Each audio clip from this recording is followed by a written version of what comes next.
Tani waa taariikh loo dhigayo fanaaniinta iskugu dhegan reer iyo qabiil iyo magaalo.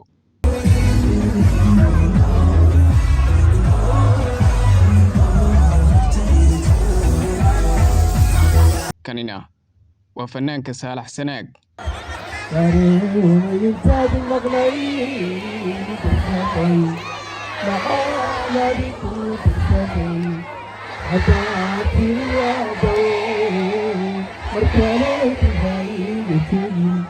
Magaaladuse waa Jigjiga.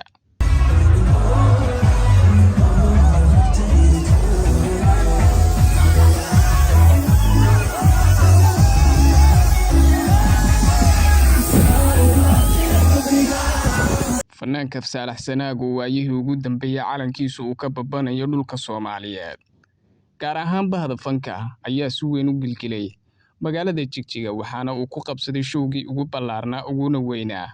Showgani waxa uu ahaa mid bulsho badan ay ka soo qayb galeen isla markaana bulshadii halkaasi ku sugnayd inta hoolku qaadi waayay ayaa la isla tegay garoonka istadiyo Jigjiga kaasi oo ay ka soo wada qayb galeen dhammaan bulshadii ku dhaqnayd yar iyo weynba magaalada Jigjiga waayihii ugu dambeeyay waxay sameeynaysay horumar dhinacyo kala duwan leh iyadoo bahda fankana ay ahaayeen kuwa si weyn ugu hiranaya bilihii ugu dambeeyay magaalada Jigjiga.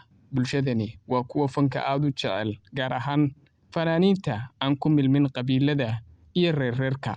Taariikhdan waa iskoor iyo mar la arag oo fanaanka Saalax Sanaag u dhigayo fanaaniinta weli dib ugu mayraysanaya magaalooyinka yararka ah ee reerahoodu ay degan yihiin iyo kuwa kale ee qayb qabiilaysan u taageersan kuwaasi oo ay u soo cabatumayaan. Balse fanaankani waa mid ka tallaabay xuduudda Soomaaliyeed waxaana uu tartan iyo hiigsiba kula jiraa fanaaniin kale oo caalamka ah. Hore Djibouti ayuu iskoor uga soo dhigay, Kenya ayuu ku xijiyay, Kampala ku sii dar, maantana waa Jigjiga. Tani waxay cashar u tahay fanaaniinta Soomaaliyeed ee weli horumarka aan ka samaynin fankooda haddana dhalinyarada Soomaaliyeed ay aad u jecel yihiin. Fanaanka Saalax Sanaag oo waayihii ugu dambeeyay safar kala duwan ku marayay dhul kala duwan oo Soomaalidu ay degto ayaa si weyn loogu ammaanay inuu yahay fanaan aad u degan isla markaana bulshadu heesihiisa ay aad u jeceshahay.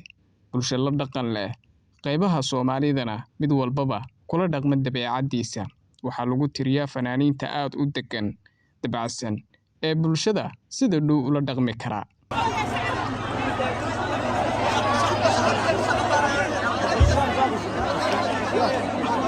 فنانك صوباتي نغيرني استاذ شحالة فنان كلي على بنية كلي بنية استاذ كدقة فن كدقة